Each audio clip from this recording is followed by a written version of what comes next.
프레드릭 대왕이라고 하는 사람이 있었는데요. 어느 날 감옥을 이제 방문하게 되었습니다. 왕이 이제 감옥에 들어오는 것을 보고 여러 죄수들이 몰려와서 대왕 앞에 무릎을 꿇고 자기들의 그 무죄를 하소연하면서 막 그냥 그렇게 원망을 하였었습니다. 근데 그 중에 한 죄인을 보니까 고개를 푹 숙인 채 계속해서 눈물만 흘리고 있는 것이었습니다. 그래서 왕이 볼 때 이상하니까 가서 물어봤습니다. 너는 왜 여기에 들어왔느냐 하고 물었습니다. 그 죄수는 눈물을 흘리면서 대답을 합니다. 대왕이시여, 저는 배가 너무 고파서 칼을 들고 어떤 사람을 위협해서 그래서 돈을 빼앗았기 때문에 여기에 왔습니다 하고 말했습니다. 그 말을 들은 대왕은 말하기를 그렇다면 너는 정말로 죄인이구나 라고 하면서 그렇게 내려다 보았습니다. 그러자 그 죄수는 말하기를 대왕님, 그렇습니다. 저는 벌을 받아서 마땅한 죄인입니다 라고 하면서 거듭거듭 자기가 죄인인 것임을 그렇게 고백하였던 것입니다. 그때 대왕이 신하들에게 엄히 명령하기를 여봐라, 이 고약한 죄인을 즉시 이 감옥에서 석방하도록 하여라. 모두가 다 죄가 없다고 하는데 이 사람만이 죄인이라니까 다른 사람들이 함께 있으면 다른 사람들이 죄로 말미암아 물들 염려가 있다. 그러니까 저자를 즉시 석방하여라 하면서 그렇게 말했습니다. 여러분, 그 순간부터 이 죄수는 석방이 되어서 자기 고향으로 돌아갔고 가서 남은 생애를 남을 위해서 헌신적으로 살았던 그러한 이야기가 전해져 내려오고 있습니다. 여러분, 죄인들에게 제일 중요한 것이 무엇이겠습니까? 그것은 바로 회개하는 것입니다. 여러분, 죄인들이라고 한다면 자기의 죄를 회개해야만, 그래야만 살 길이 생겨지게 되는 것입니다. 회심이 없이 하는 교회 생활은 종교 생활에 머물 뿐인 것입니다. 교회에 와서 예배도 드릴 수 있고 헌금도 드릴 수 있고 봉사도 할 수 있습니다. 그러나 진정한 회심이 없이 한다면 이것은 다 육신적인 일에 불과한 것이고 좋은 열매를 하나도 맺을 수가 없기 때문에 그렇습니다. 그래서 우리가 알아야 하는 것은 교회 생활이 아닌 우리가 하나님 앞에서 진정 회심함으로 말미암아서 신앙생활을 하는 것이 너무나 중요하다는 것입니다. 여러분, 저는 오늘 여기에 대해서 말씀을 증거하면서 함께 은혜 받는 귀한 시간이 되기를 원합니다. 첫째, 우리가 회개하지 않는 상태는 하나님께 반역하는 상태이라는 것입니다. 여러분, 우리가 회개하지 않으면 뭐라고요? 하나님 앞에 반역하는 상태에 머물러 있는 것입니다. 회개하지 않는 것은 단순히 회개하지 않는 정도가 아니라 우리는 하나님 앞에 반역하는 죄를 범하고 있다는 것입니다.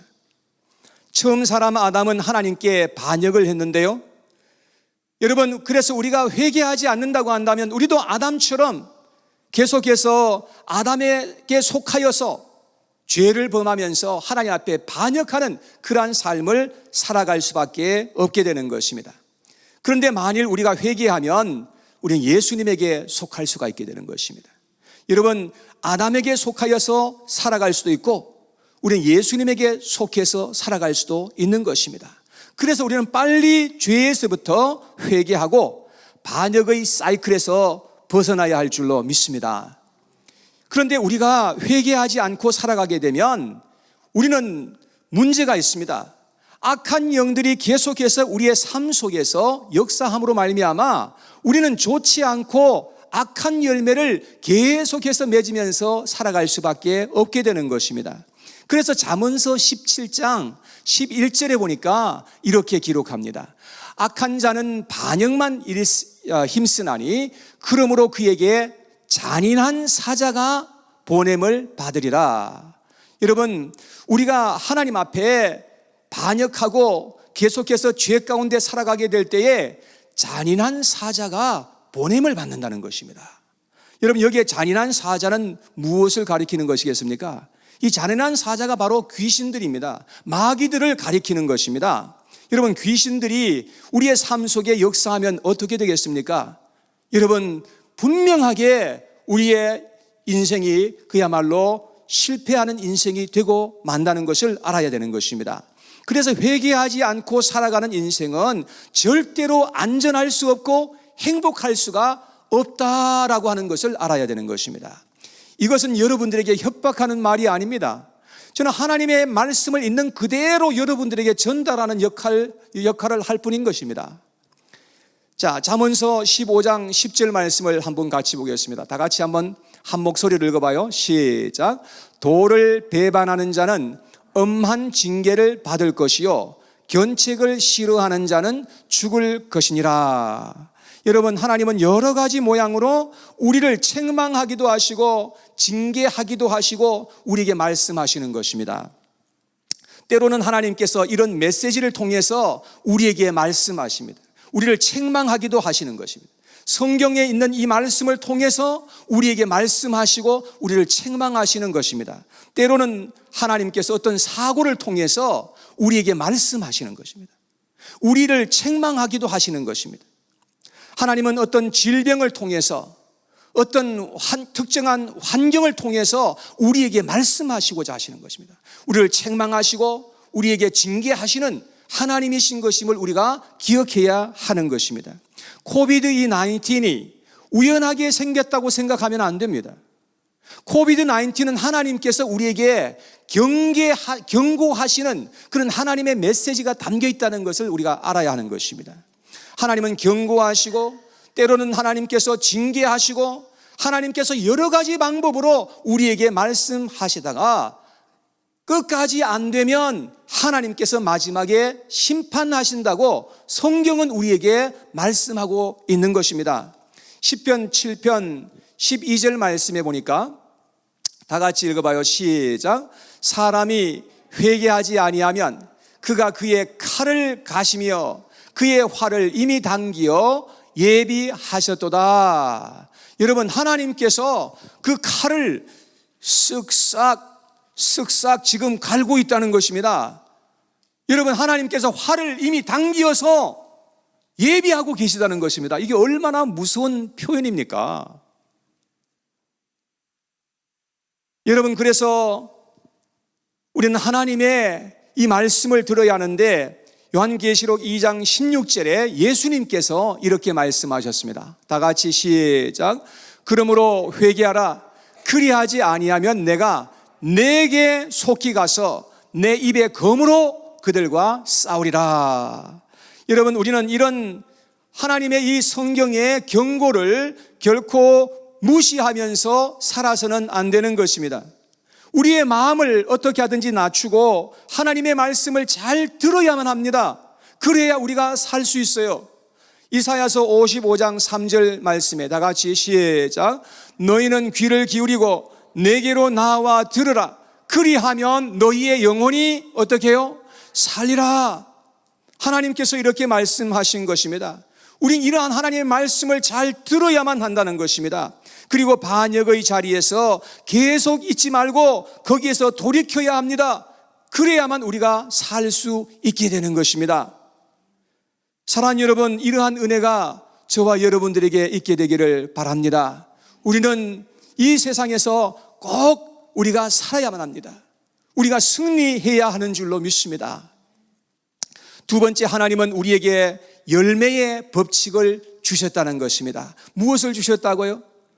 열매의 법칙을 주셨다는 것입니다. 우리는 무엇을 심든지 그대로 거두게 될 것입니다. 콩을 심으면 거기에서 반드시 콩이 날 것이고, 팥을 심었다면 거기에서 팥이 열리게 될 것입니다. 그리고 무엇을 심었는지를 우리가 알기 위해서는 나중에 시간이 지나서 무슨 열매가 맺었는지를 보게 되면 내가 무엇을 심었구나 알 수가 있게 되는 것입니다. 하나님은 심은 대로 거두는 법칙을 우리에게 말씀하신 것입니다. 그런데 이것은 자연에도 그런 법칙이 있지만 우리 인생들에게도 이러한 법칙이 그대로 적용된다고 성경은 말씀하고 있습니다. 오늘 읽었던 본문 7절 말씀에 보면 이렇게 되어 있습니다. 7절 말씀에 스스로 속이지 말라.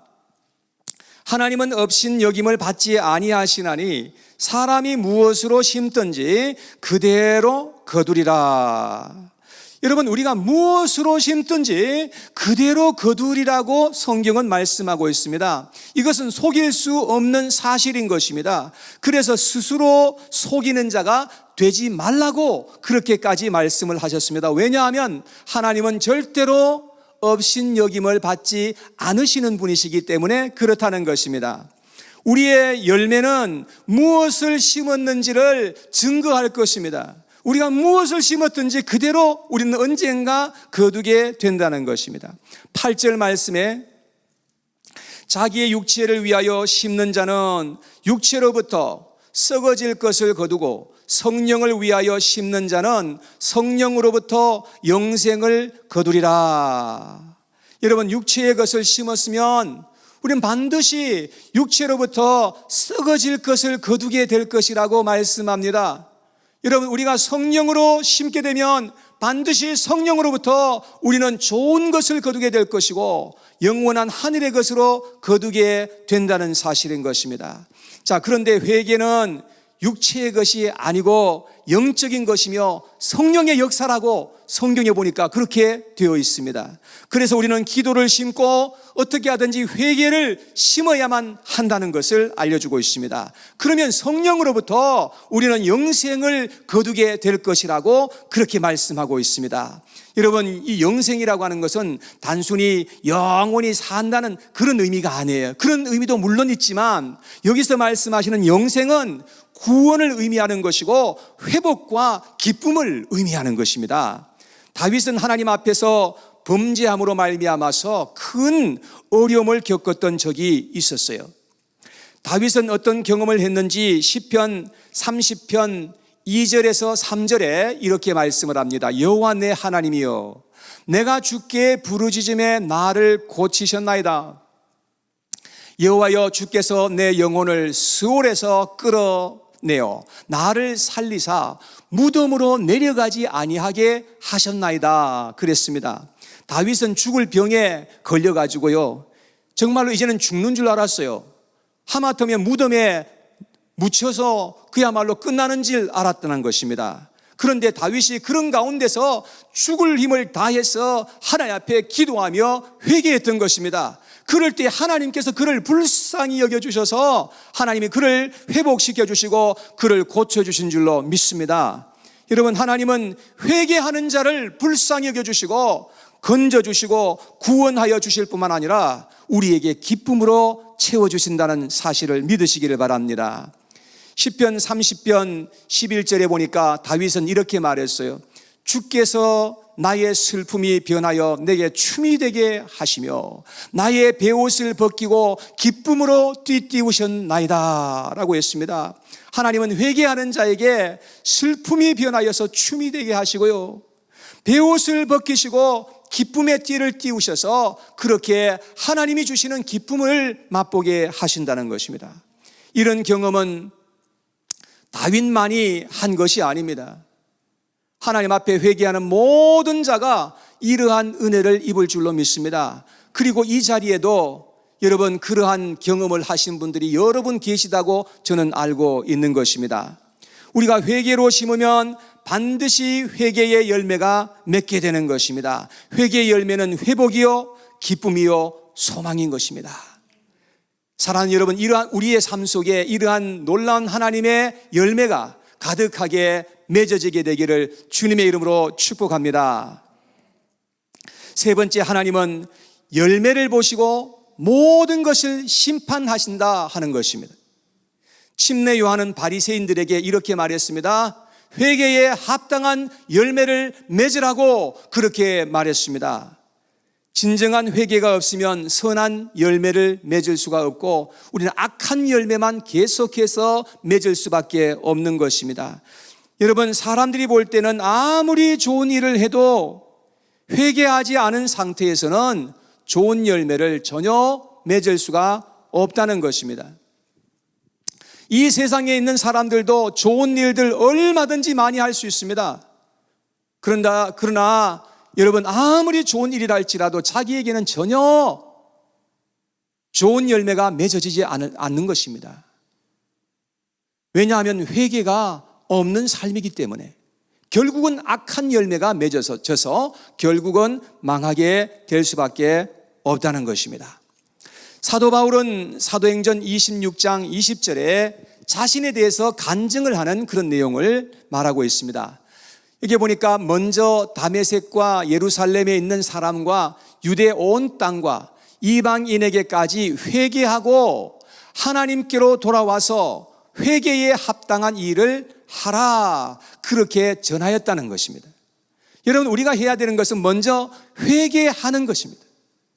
그 다음에 회개한 사람들은 하나님 앞에 돌아와서 회개에 합당한 일을 하는 것이라고 말씀하고 있습니다. 여러분, 회개에 합당한 일이 무엇이겠습니까? 그것은 바로 선행과 공의입니다. 디도서 2장 14절 말씀에 같이 한번 읽어봐요. 시작.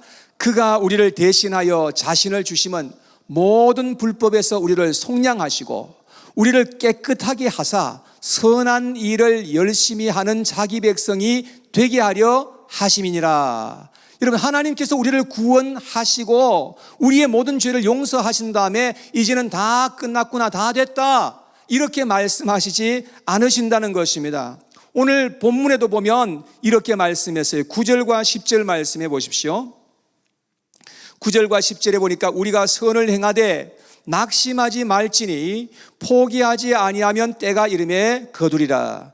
그러므로 우리는 기회 있는 대로 모든 이에게 착한 일을 하되 더욱 믿음의 가정들에게 할지니라. 여러분, 구원받은 하나님의 백성들은 이제 선을 행하고 착한 일을 하라고 그렇게 말씀합니다. 무엇보다도 믿음의 가정들에게 그렇게 하라 말씀을 하고 있습니다. 그런데 너무나 많은 사람들은 회개는 없이 선행을 먼저 하려고 하는 것을 볼 수가 있습니다. 여러분, 그런데 우리가 꼭 기억해야 되는 것은 이 순서가 바뀌면 안 된다는 것입니다. 사람들이 예수님의 기적을 보고 마음이 막 뜨거워지니까 예수님을 찾아와서 말했습니다. 예수님, 우리가 어떻게 하면 하나님의 일을 할 수 있습니까? 라고 물었습니다. 여러분, 사람들은 마음이 뜨거우면 먼저 뭔가 일을 해야 된다고 생각을 합니다. 그런데 예수님께서 말씀을 하셨습니다. 하나님께서 보내신 일을 믿는 것이 하나님의 일이니라 라고 말씀을 하셨습니다. 여러분, 반드시 우리의 삶에는 믿음과 회개가 먼저 있어야 한다는 것을 말씀하신 것입니다. 일이 먼저가 아니라 회개하는 일이 먼저인 것입니다. 하나님과의 관계가 먼저 바로 되어야 한다는 것입니다. 회개 없는 봉사와 선행은 결국 나쁜 열매를 맺게 할 것입니다.